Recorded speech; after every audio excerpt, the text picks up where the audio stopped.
He's a war hero because he was captured.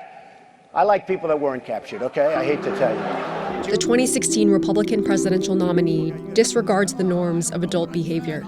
He disregards the norms of American democracy as we know it. It should be heartbreaking to every American that we have a front runner that suggests there will be a religious test for anybody who wishes to come to our shores.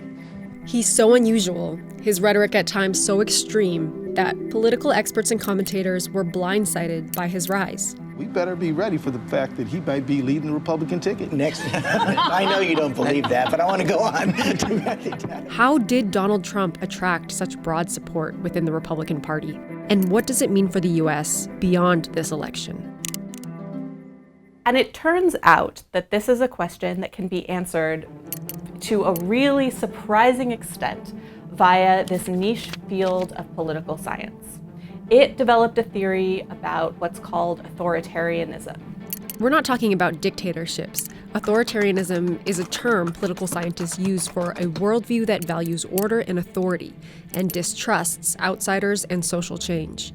And when authoritarians feel threatened, they look for strongman leaders. Leaders who are punitive, who target outgroups, and who have a simple, forceful leadership style that makes them feel strong.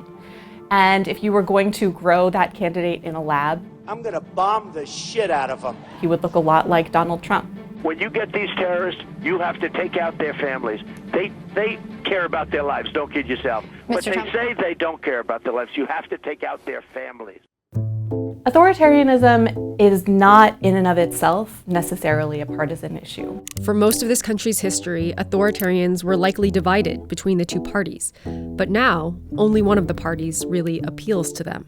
What happened was the Republican Party started to embrace what it referred to as traditional values, and it stood against a series of major social changes in this country. After initially supporting civil rights, Republicans began courting Southern white voters who opposed racial integration. They turned against the Equal Rights Amendment, denounced abortion, and later fought against same-sex marriage. Our nation must enact a constitutional amendment to protect marriage in America. More recently, foreign threats like terrorism have become major political issues, with Republicans taking positions that align with authoritarian fears and preferences. So Mark Hetherington and Jonathan Weiler, two political scientists, they tracked data over several decades, and they found that authoritarian voters were shifting into the Republican Party. So that means that when authoritarians become scared, when they become activated by a particular social change or issue, the Republican Party can't ignore them, and they are a ready-made constituency for a candidate like Donald Trump. Are you going to have a massive deportation force? You're going to have a deportation force. I would bring back waterboarding, and I'd bring back a hell of a lot worse than waterboarding. Testing people for authoritarianism is a bit tricky. You can't necessarily just ask people, are you really freaked out by social change?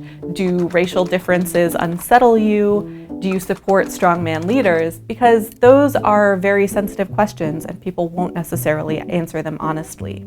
So instead, political scientists ask people about something more neutral: their parenting preferences. Please tell me which one you think is more important for a child to have: independence or respect for elders, obedience or self-reliance. These questions seem like they're about raising children, but really what they're asking people is how much they value order and authority. So when political scientists tested these four parenting questions against the behaviors that they knew authoritarians exhibited, they found out that the correlation was very close. It was very predictive, at least for white voters.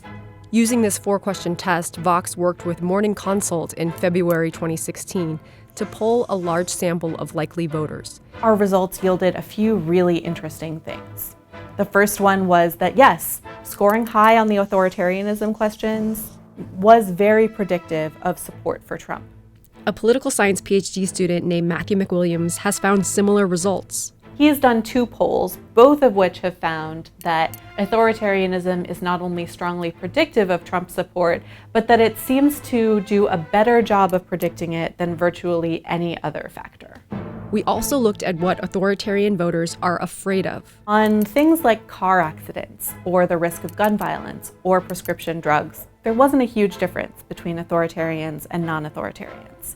But when it came to threats associated with people, and particularly foreign people, authoritarians were much more afraid. And we identified policies that authoritarians were more likely to support.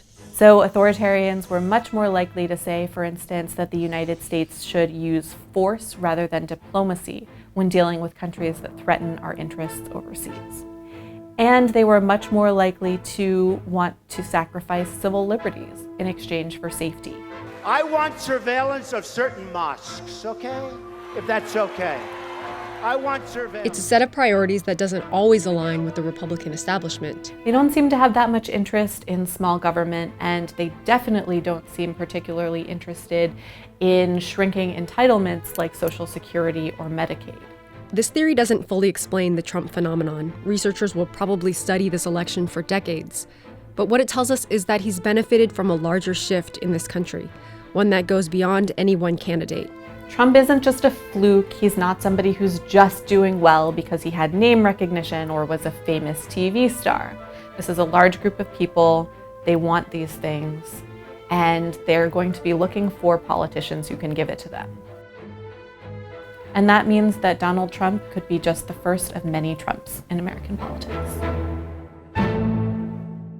I love the old days. You know what they used to do to guys like that when they were in a place like this? They'd be carried out on a stretcher, folks. That's true.